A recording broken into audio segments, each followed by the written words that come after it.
Good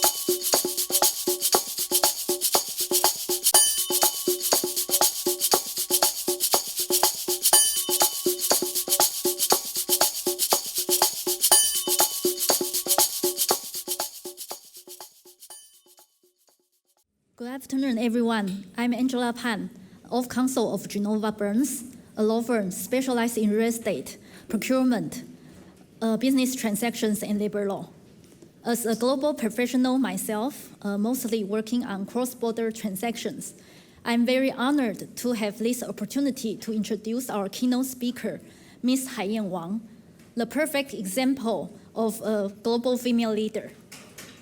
Haiyan was among the first batch of Chinese to study international business when China shortly embarked on its economic reform and opened its door to the outside world. In mid-1980s, Haiyan already published several papers on China's foreign trade reform in different Chinese journals. She started her career in Beijing, China, managing steel imports for one of China's largest conglomerates, Minmetals. And in total, she spent over 15 years consulting for and managing multinational business operations in China and in the United States in different industry sectors. In 2007, she co-founded China-India Institute, a Washington, D.C.-based research and advisory organization with a focus on creating global strategies and mindsets that leverage the transformational rise of India and China. Because of her outstanding achievement, she has been named one of the new guru by the Economic Times. She is also the co-author of 3 highly acclaimed books about India, China, and globalization. And she also co-writes a regular column for Bloomberg Business Week and Harvard Business Review. Today, she is going to talk about how to leverage the transformational rise of India and China. And after the presentation, there will be time for Q&A. And now, without further ado, let's give a warm welcome to Haiyan Wang.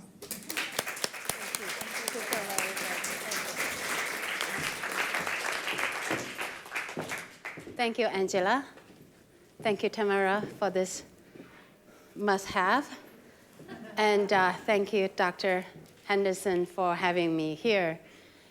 It's very special to be at the Women's Conference. Standing here, I thought of the 4 generations of women in my family. My grandmother was born in 1905. She had bound feet. Do you know bound feet? The so-called 3-inch golden lotus. What an elegant name for a bloody practice. And she lived under the Confucius hierarchy for women, obeying your father before marriage, obeying your husband after marriage, and obeying your son if your husband is gone. She could barely walk fast, let alone read or write. My mother was born in 1932. She escaped the Japanese invasion of her village and hence escaped the bloody fate of having her feet bound. And later she joined the Communist Revolutionary Army's Carter Training School and became a mid-level government official. Or more precisely, she became an obedient component of the socialist machine. That's how I call her. And I was born in early 1960s, a pure accident. Back then, Chairman Mao called more people, more power. And my mother responded enthusiastically to Chairman Mao's calling, not my father's calling.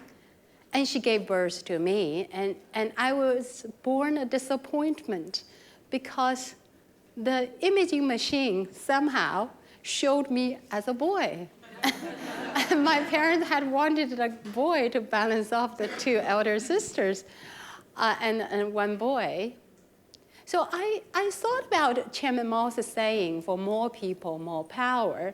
Mao was probably not thinking about 1 billion Chinese joining the global economy, nor was he thinking about hundreds of millions of Chinese workers joining the global workforce.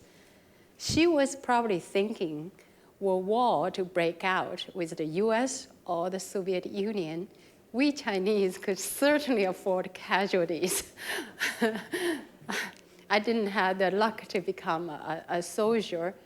Now, had the Chairman Mao not died in 1976 and Deng Xiaoping came to power and started the reform in 1979, I would have become a peasant for sure. Like all of the hundreds of thousands of high school graduates going to the countryside to be re-educated, certainly I would have lived a life of a peasant. Luckily, I pursued undergraduate and graduate studies in international business, and when China started building its industries in the 80s, there was no good quality steel. Can you imagine that? Today, China produces and consumes half of the world's steel. Literally every country is launching an anti-dumping duty against China for steel. Back then, there was no steel. So luckily, I was able to work for a top monopoly in Beijing. So life was good. But 1989, Tiananmen Square democratic movement happened. And being a party member back then, I wasn't good enough to stand aside. Long story short, I had to venture abroad to escape being sent away to a remote metal factory to hammer nails. And so I reflected on my journey, and I was swept abroad to here by historical waves, literally. But when I think about the next generation of women in my family, my niece, she chose to come to the US to study, went back to China to work, and now working for Baidu, the equivalent of a Google in China, working for Baidu Ventures, investing in something about AI or neuroscience in Silicon Valley. My journey and my family's journey is a microcosm of the changing times. So today, one of the big questions is globalism still relevant? Is globalization over? I think about the theme of this conference, empowering women for the global conversation, and I said to myself, what a timely and a bold statement to have the global conversation.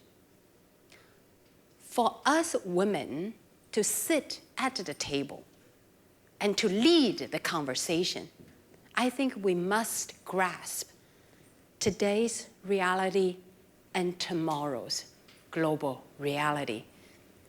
After all, just doing well, just to have execution advantage is not enough. We must have insight advantage coupled with execution advantage.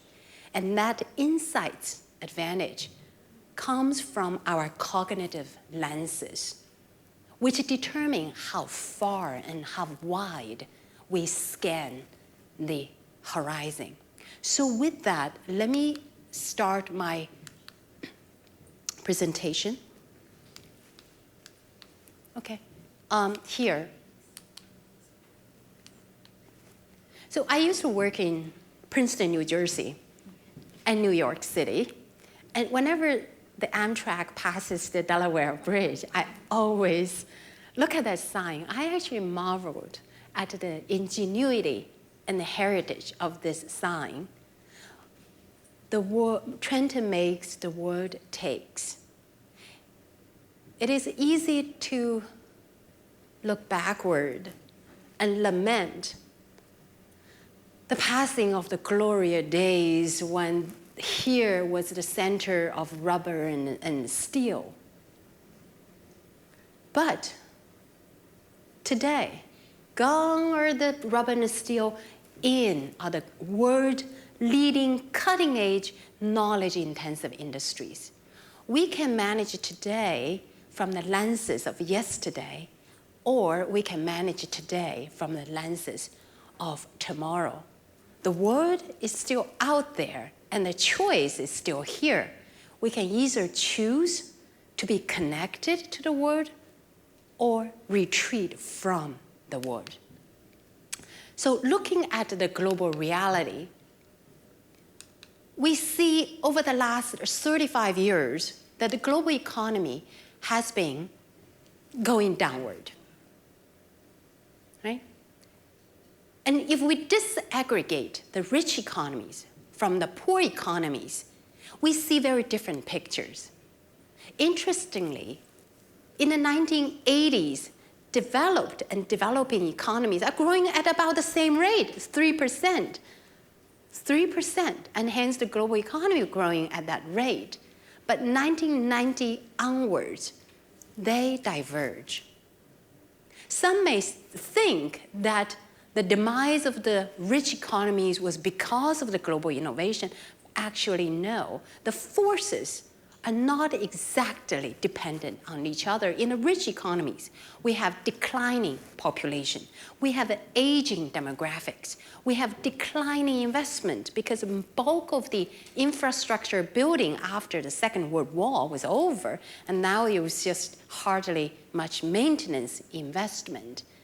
On the other hand, in the developing economies, growth has gone from 3% to 6%, even though some slowing down, but still growing at 5%.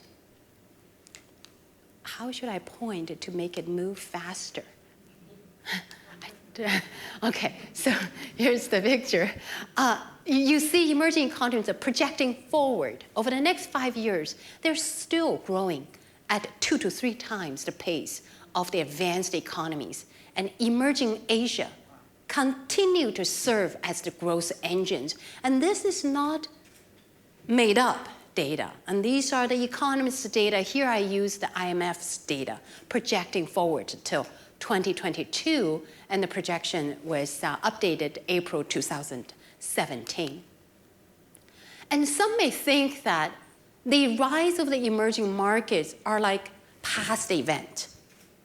I would say it is a long-term trend, not an event. And the reason I say so is because the drivers are not reversing. Each and every drivers, from state to market, from bureaucrats to entrepreneurs, from isolation to global integration, from illiterate to literate, from ignorant to informed, connected, from rural to urban, from agriculture to industry and services, looking at each and every one of these drivers and poor people wanting to have a better life, how could you say that emerging markets are no longer relevant? Now, when they were small, they could grow fast. It's not a big deal.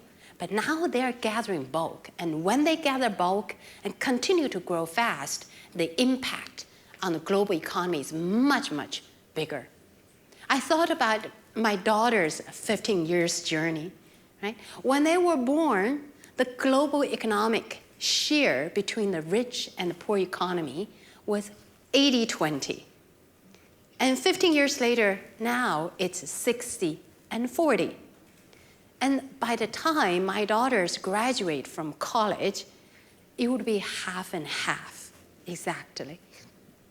And given the driving forces, and that red curve is likely to bypass the blue curve. And looking at the economic size, today, based on the latest data of GDP size of 2016, you see China currently 60% of that of the US. Now, just to say that China is the second largest economy, it is very abstract. It is, what's the big deal?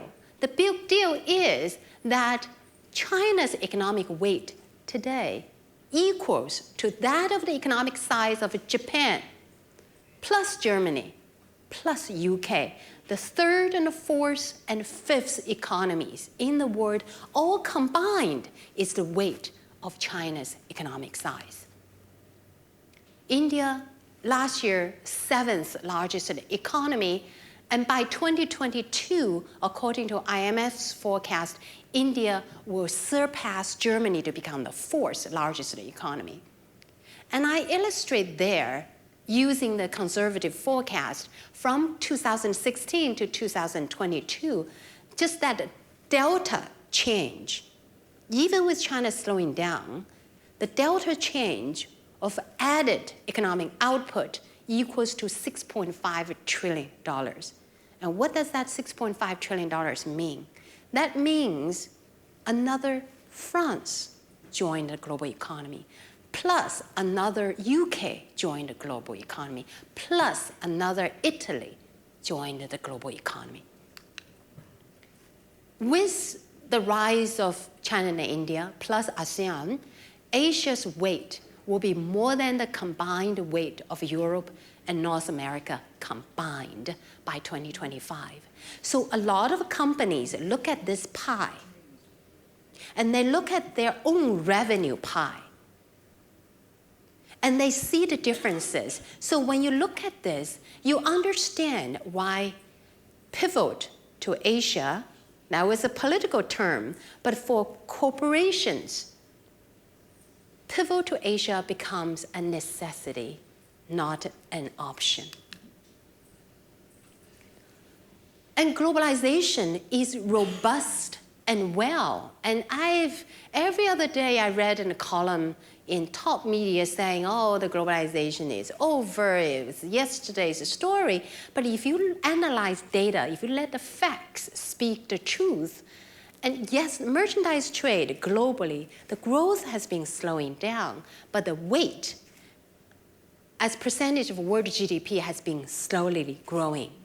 And the capital flow in terms of foreign direct investment stock as percentage of global GDP the share has been growing. Service trade as percentage of world GDP has been growing. And these are the realistic scientific measurement of globalization. And what is really impressive is the massive flow of data. Some economists even say that the massive flow of data, the power probably even is more than the power of the merchandise trade. Over 15 years, the data flow has become 45 times larger than 15 years ago. What are those data flows? Technology flows, information flows, data flows, and people flows, of course. If you look at each and every dimension, whether it's trade, investment, media, internet, travel, technology, etc., and think about the rise of all of the new poles. So it's very safe to say that we live in a world today and tomorrow of a multipolar world that is also integrated, not fragmented, but integrated multipolar world. With this integration also comes the spillover effects. So even though you say, I don't care about all of the opportunities, you may want to care about a lot of the risks, because your 401k wealth might be impacted and you don't even know how come. Because as IMF said, developments in emerging markets now account for 1/3 to 40% of the variation between stock market returns and exchange rate fluctuations worldwide. And that affects our investment portfolios. And the global market shocks coming from China will only increase. In Asia, 1 percentage point slowing down in China's economy means 0.3 percentage point decline for other Asian economies. And thinking that Asia is becoming a center, just the impact multiplies. So let me now look a little bit deeper into the changing China and India story. I saw a video by Dr. Henderson introducing this conference. And she said that, quote, hopefully I quote you right from my memory. She said that, China and India are two countries that we as a country cannot afford not to interface with or understand in a powerful way. Somewhere. And the reason why we need to understand this phenomenon is that in world history, when we look at all of the countries, there are no other countries that are like China and India. Really unique and transformational phenomenon. What makes these two countries so transformational is because of this. Because of the fact that there are 4 or 5 stories all rolled into one. They are mega market, high growth, but at the same time, they are low-cost platforms. And simultaneously, because of the hundreds of thousands of millions of engineers they graduate, and they also become the hubs, rising hubs for research and development for innovation. And they are the springboards for fierce competitors. And on top of that, they're becoming a source of capital.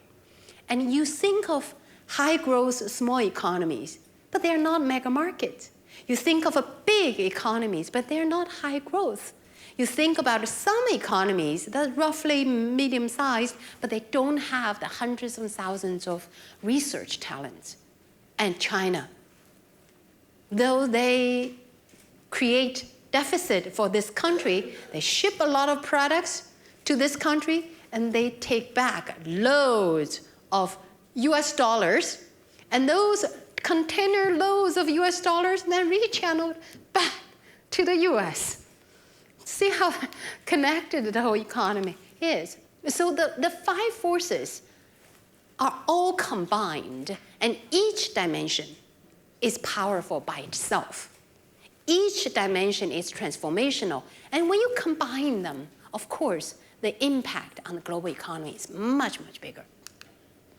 Looking at the mega market high growth story, projected with slowing down still at 5 to 6% for China, and India 7 to 8% in the coming years. And these mega market high growth stories, of course, have long been learned by the big corporations.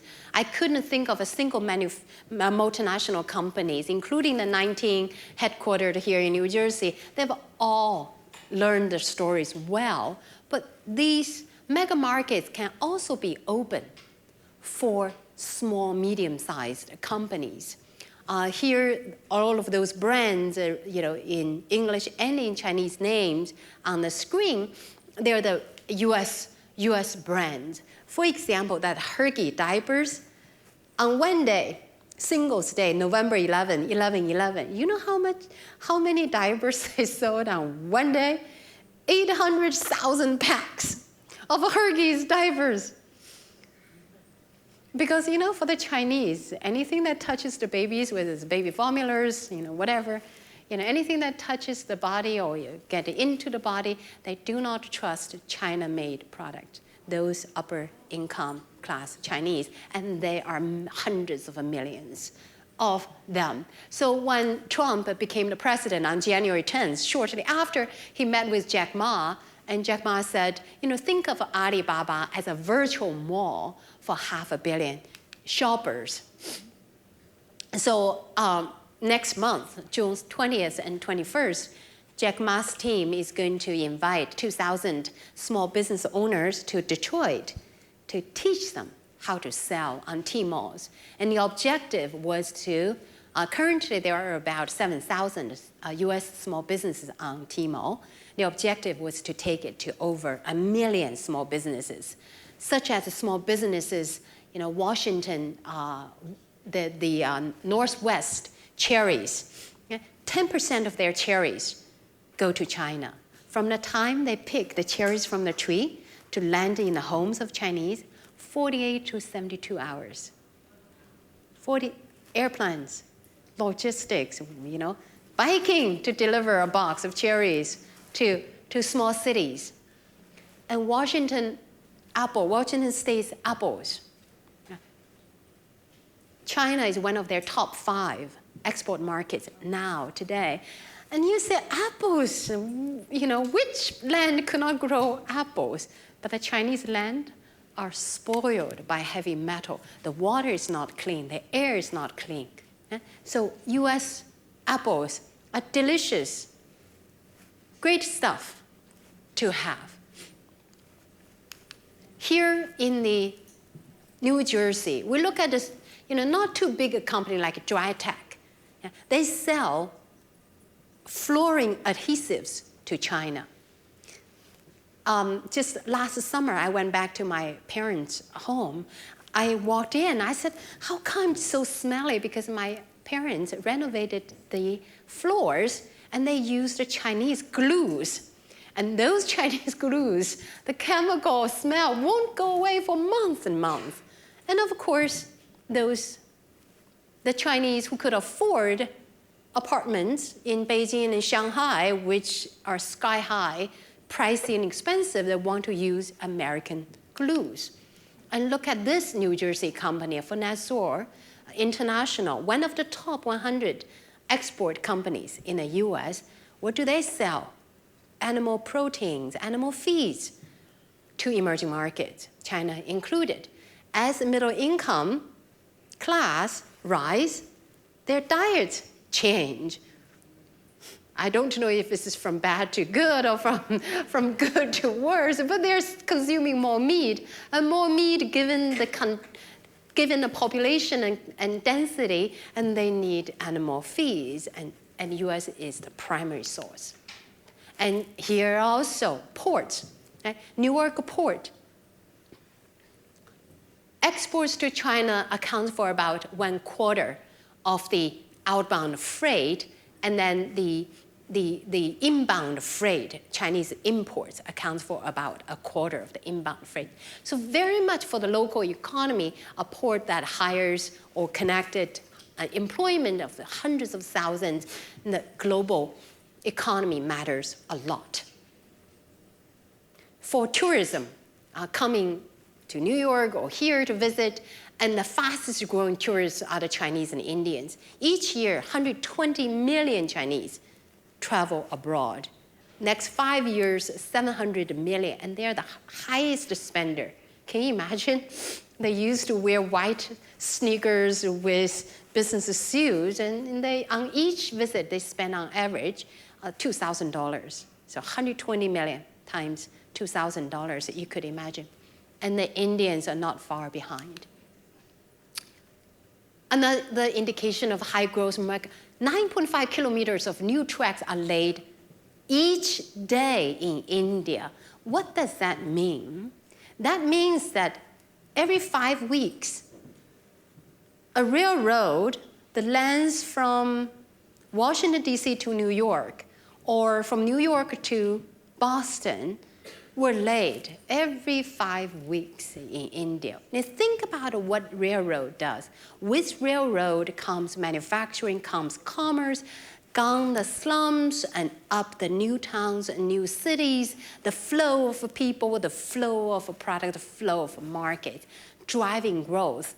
And India does not have all of the equipment, all of the materials, all of the technologies. And that's the opportunities for Western companies. In terms of auto markets, and you look at the growth, China and India, highest annual growth rate, 9% for India over such a long span of a decade, and China growing at 15%. Each year, 28 million units of vehicles are sold in China. And that is equal to all of the vehicles literally sold, the US plus Japan plus India, etc. So when we complain about why the auto companies are building factories there and not building enough factories here, because they are pretty selfish, because they are driven by the shareholders' values. They go for where the monies are, and they create a lot of wealth for the shareholders. And the shareholders are not Chinese, right? So most of the cars sold in China are Western brands. You go on the Chinese street, it's GMs, it's the Ford, it's Hyundai, it's a Honda, it's Volkswagen, you name it. And look at this Bollywood star. Do you recognize him? Jeff Bezos. Jeff Bezos in India, because he considers outside of the US, he considers India to be the most important market. But China is monopolized by Alibaba. So Amazon sees India as the most important market. And he said that we're going to continue to invest. We're already number one. We want to be number one for the long term and capturing e-commerce. Now, coming to the second story, the low-cost manufacturing platforms. And when you compare the manufacturing hourly compensation, China at $5 an hour, India manufacturing wage is about $1 to $1.50 per hour. And here in the US, manufacturing wages have been slowly growing from about $17 to $21 today. Certainly, there is that cost difference. But don't get too dismayed. Not every industry is labor-intensive industry. Labor may account for just a fraction of the total cost. And then what's the hourly rate for a robot? So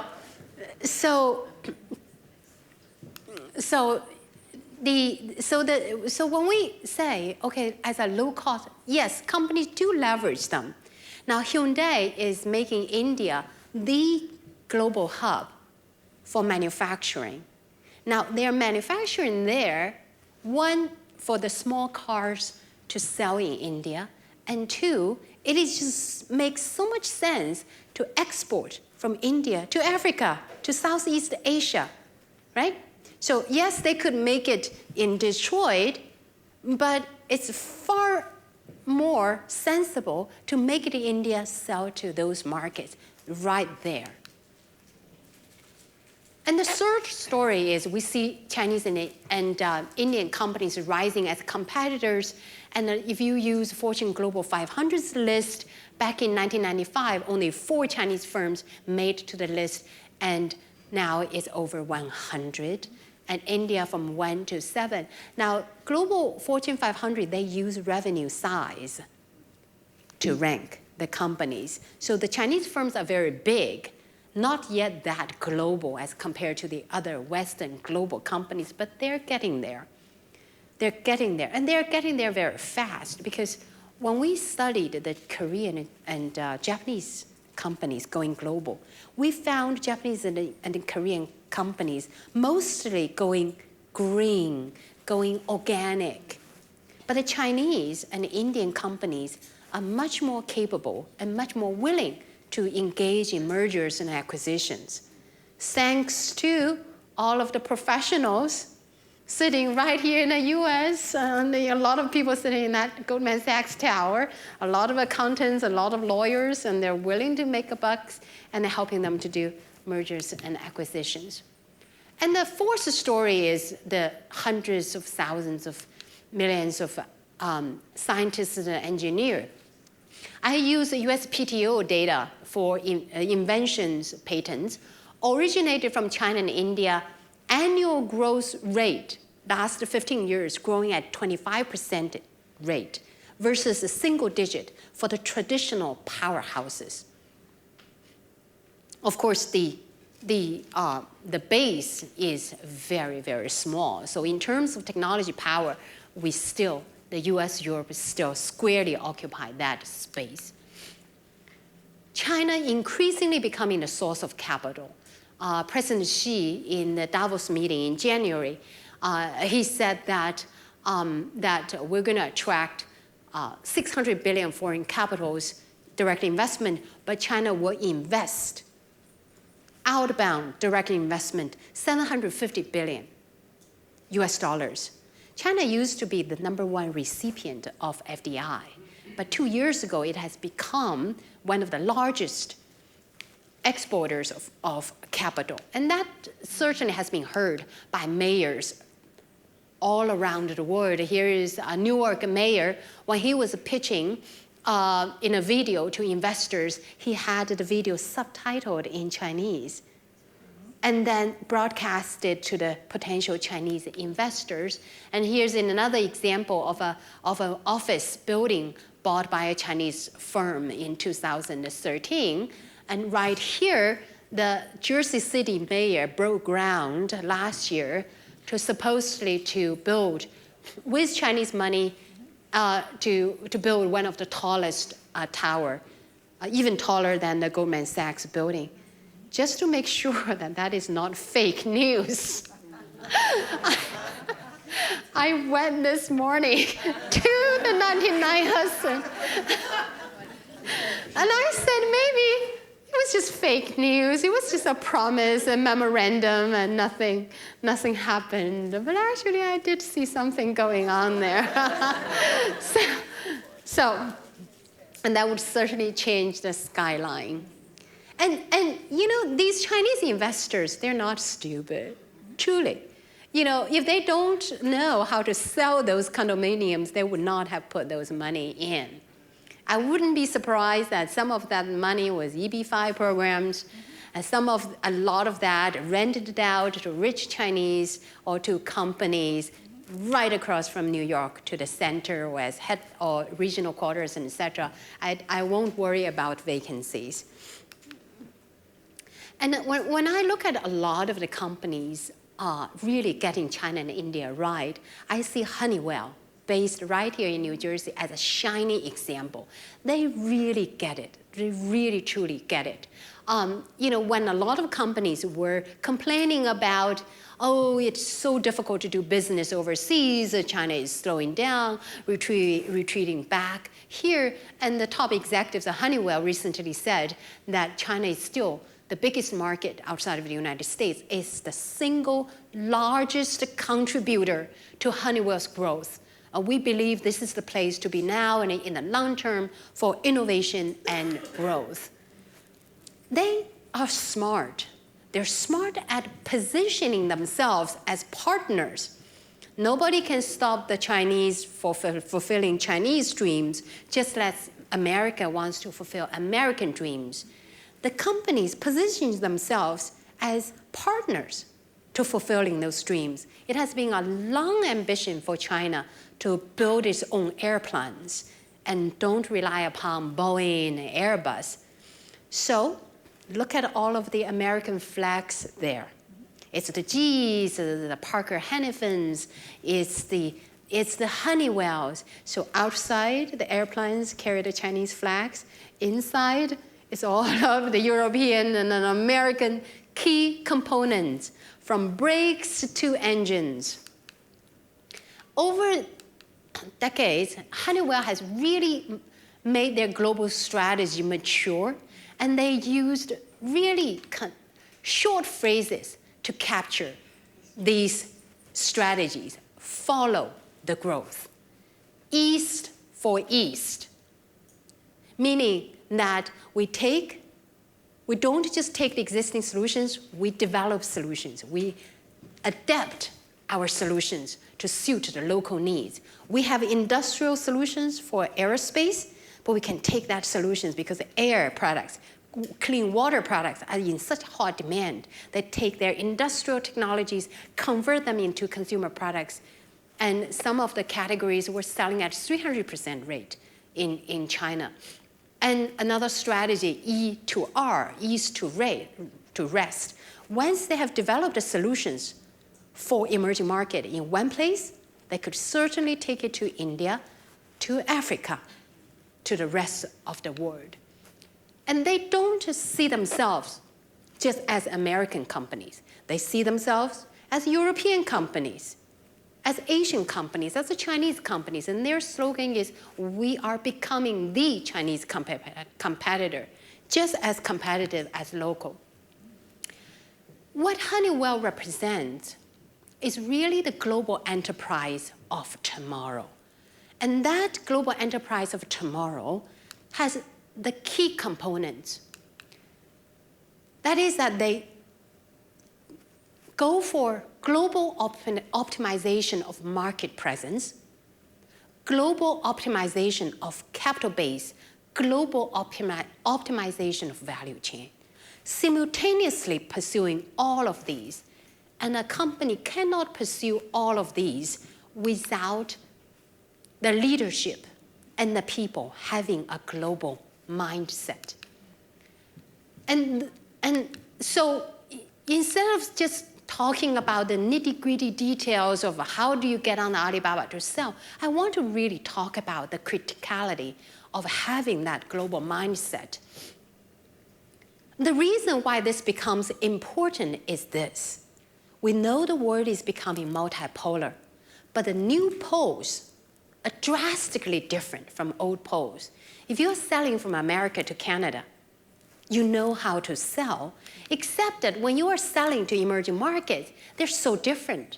To highlight a few dimensions, extremely poor in terms of the lower class. Of course, you have tiers, but the average per capita income, Chinese is just 15% as rich as Americans. Indians are just at 4% as rich as Americans.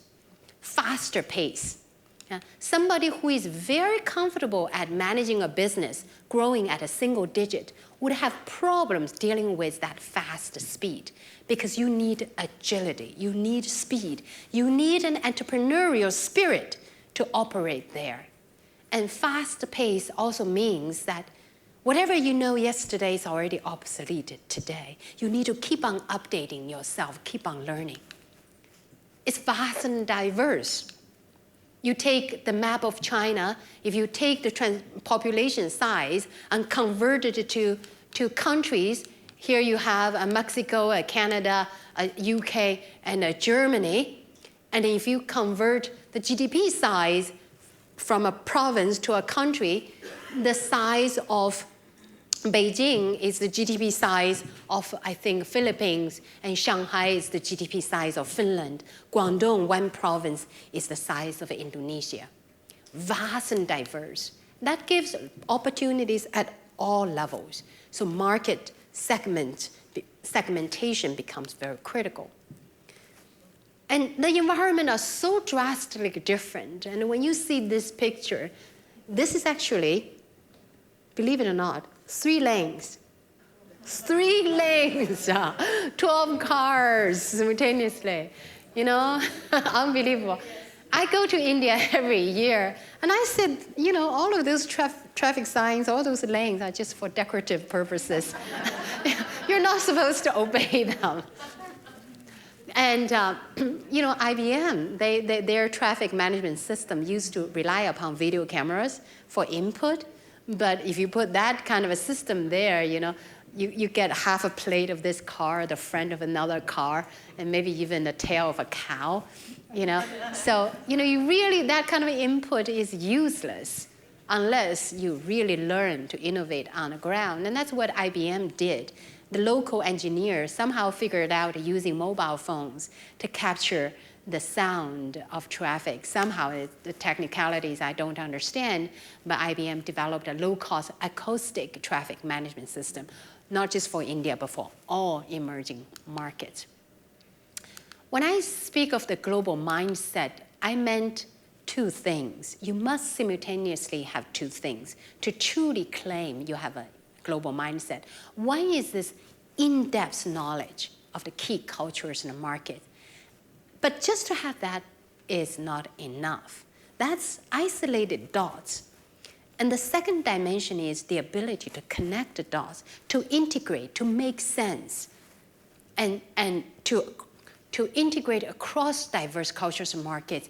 That together is the global mindset. We all start in a journey in this pursuit of developing a global mindset, starting from ethnical lenses. I might be looking out from my Chinese lenses, and you may be looking out from your American lenses. And companies, when they have that ethnic lenses, and they learn, they make big mistakes. This is a 900,000 square Barbie house built by Mattel in Shanghai. 900,000 square, full of those beautiful Barbie dolls. Within 2 years, it had to close down. because they didn't realize the Chinese mom, if you know anything about the Chinese moms, they're dragon moms, they're tiger moms. Really, truly, I'm one of those. Why you are not studying? Why are you playing dolls? They would never let their babies playing those dolls without learning at least some English word or something. Really. So they had to close down. And only decades later, I don't know how hundreds of millions of dollars lost, and they finally are figuring it out. And now they're selling the Fisher Price because it's learning toys. Local adapters, they have a good knowledge about the culture, and they adapt locally. And here's a very interesting example I want to show you. It's fun.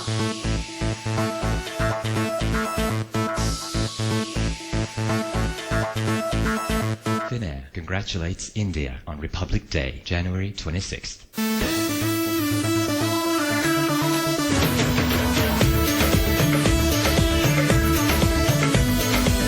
देखो देखो है शाम बड़ी दीवानी धीरे धीरे बन जाए न कोई कहानी दिल पर है दिलकश है दिलदार नजारे हैं आज ज़मीं पर उतरे कितने सितारे हैं अगलो होश नवी दानम हम हैं दिल है मर जाना दीवानगी दीवानगी दीवानगी है all hot girls put your hands up and say Om Shanti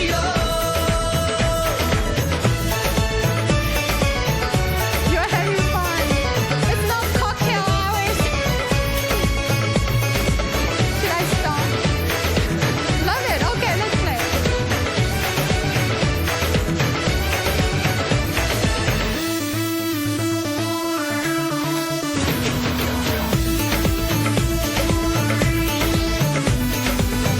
शाम गज़ब की हंगामा खेज है इसका नशा ही गहरा है तेज है शाम गज़ब की हंगामा खेज है इसका नशा ही गहरा है तेज है होश नवी दानम हम हैं दिल है मर जानम बस दीवानगी दीवानगी दीवानगी है Okay, I think I would love to keep on playing it, but I have to stop, right? Otherwise, you all go away not remembering anything what I said. All you remember is. So I use this local as a very good example of our local adaptation. You may think that, advertisement comes from the PR, from the marketing, and it spends millions of dollars. All it took is a flight attendant coming up with the idea and then upload it to the web, and then 1 million clicked on it. Now you wonder why Finnair do this, because the traffic from India to Finland is really very small. What Finnair really is trying to do is they try to capture the business of South Asians flying to North America over Finland.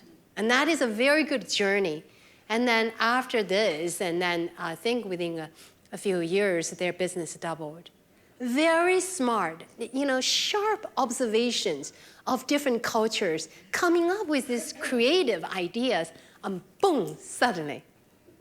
Okay, so I think that learning Bollywood dance should be a required class. All right, okay. The next journey is the local innovators.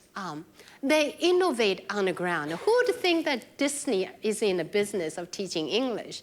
But they do in China. It's a profit and loss center. It's an independent business. They can play Disney characters. They can learn English. And then Haagen-Dazs, right? Mooncakes, because Mid-Autumn Festival is a big holiday in China. So they make mooncakes, and they deliver ice cream cakes to the home. And I wish they'd do this, because I have kids away, and I can't wait for them to deliver this service, to make this service a global service. So there is thinking about the local innovation. the ones that really are masters of this craft are what I call global innovators. And you look at a company like GE, here in the hospitals, the ECG machines are something like a Mac 5500. But if you take these machines to the countryside of India, right? No electricity, no trained doctors, no use. And you can say, well, we have no market for ECG machines. But GE used local engineers, local batteries, and even the printer was, some of the printers used in Indian buses. They learned from those components and made Mac 400 portable. And once this is done for India, of course they can take it to other emerging markets, but that's not good enough. And they say, could we use it here in the United States? Could some of the nursing homes use portable, affordable ECG machines? And based that idea, Mac 800 was developed, using Jeff Immelt's words, in country for the world. And Narumurthy, the former chairman of Infosys, captured global mindset with this quote, that I define globalization as sourcing capital from where it is cheapest, sourcing talent from where it is best available, producing where it is most cost effective, and selling where the markets are without being constrained by national boundaries. And when we look at the leaders of companies, institutions, more and more of them have a multicultural experiences. And look at the journey of two executives of Unilever and how they migrated from South Africa to Middle East to South Asia to Western Europe and become Chief Human Resource Officer, and another executive from Netherlands to North Africa to Australia and leading Western Europe. And this is increasingly becoming the norm for tomorrow's leaders. And not only they develop the executives with these multicultural experiences, they put them right where the battles are, right where the opportunities and challenges are. For example, of Honeywell's top executives of the board, one sits in India, one sits in China. And GE's vice chairman leading global growth sits in Hong Kong, and Schneider's CEO for a long time sits in Hong Kong. So I would say, ladies and gentlemen, the world is changing very fast. Some companies, some individuals can adapt and change, some will not. And I would say that the future belongs to those corporations, those institutions that can build roots in many markets, but build a globally integrated enterprise. Somebody said that the global economy is like a big ocean. We cannot channel the water back to isolated lakes or isolated creeks.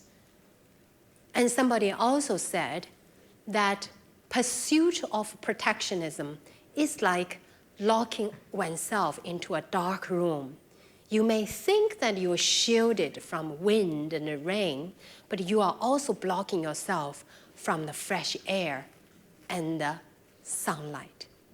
Interestingly, April recently, President Trump had an interview with Wall Street Journal, and he said, I am a localist, I am a globalist. That is a progress. So with that note, I close my remark, and thank you so very much for your listening. Thank you.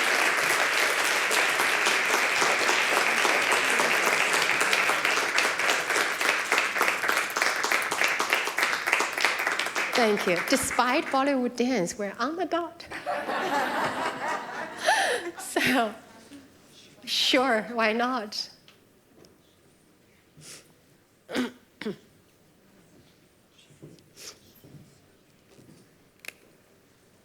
Hi there, I'm Emily Dalkey, and I was just wondering, so it's been often said that with structural adjustment programs, the emerging markets such as, Africa and countries in Latin America have actually had trouble adjusting to their growth in GDP in terms of social welfare programs. And I was wondering how China and India are dealing with this surge in growth and whether it's actually being spread to the population or just kept in the government.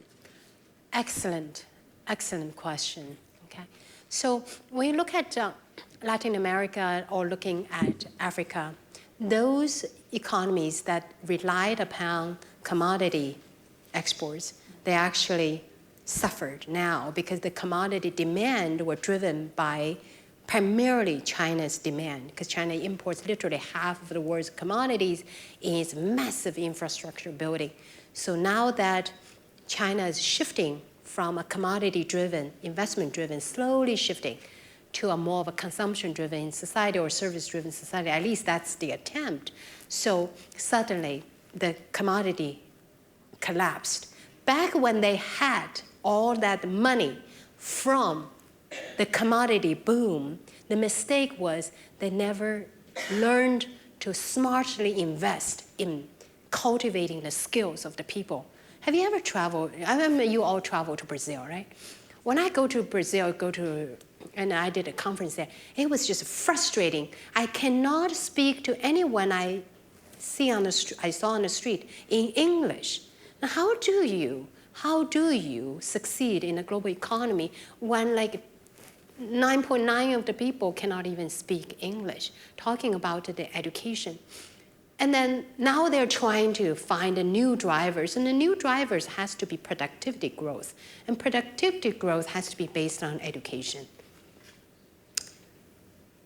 China and India are not shining examples in terms of closing the income gap between the rich and poor. In fact, the divide is enormous. You have super rich, super rich, beyond my imagination rich, and you have those that survive at the poverty line. The government has been trying really hard, pushing for comprehensive health care, pushing for social welfare by requiring companies to must set aside money for pension requirement, and then putting in the labor rights laws to protect the workers, and even have the party secretaries sitting in the factories to say, we need to have a student unions. But I think that when Deng Xiaoping said getting rich is glorious, that is only part of the story. People just heard the part about getting rich is glorious, and so all pursuing the rich, but not all getting rich is the true glory. And the social divide in China is huge. And that's why if you read about anti-corruption campaign in China, every other day a general or party senior official is sent to the prisons. It is really the Communist Party desperately try to bring the wealth to the common people. And that reform is very hard because those with powers, that they have powered China's economic growth, for sure. The state-owned enterprises, those with access to capitals, they've done a lot for China to grow China to, in the future, the biggest economy, but they have not done such a good job in terms of making the resources allocated to the smaller folks. But great question. Perhaps the biggest challenge, governance in emerging markets. One of the reasons why emerging markets were able to develop is you look at India. The biggest thing that Modi has been doing is really beat up on the bureaucrats. changing them, changing their behavior, making them clean and efficient. That is the most important thing for India's economic development. And when the bureaucrats get clean, when the market play a better role, then the folks can get equal opportunities. The education is pretty strong. That's one of the things, thanks to the mandatory education in China, particularly not so much in India, that education is one of the big equalizers in China. Yeah.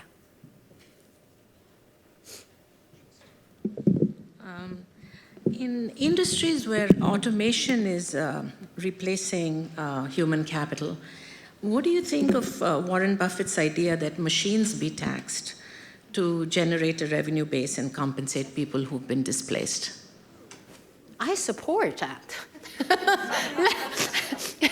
Why not? Let the robots pay tax and we all go to the beach to enjoy the sunshine. I really don't know how practical that is, but I really don't. I have no answer. So if tax has to come from somewhere, right? If you reduce the corporate tax, and then there are less workers to pay tax, and the workers become robots. In some sense, there has to be tax for the social welfare because every country is having aging societies. And aging societies, we need the welfare. That's a great question. I don't have the answer. If I have to vote, it's a yes, please, tax the robots. But the robots might be too smart and they have a million ways to avoid taxes.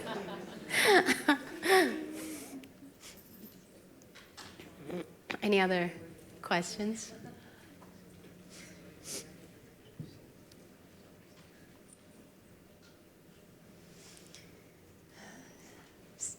So, shall we just call it the end?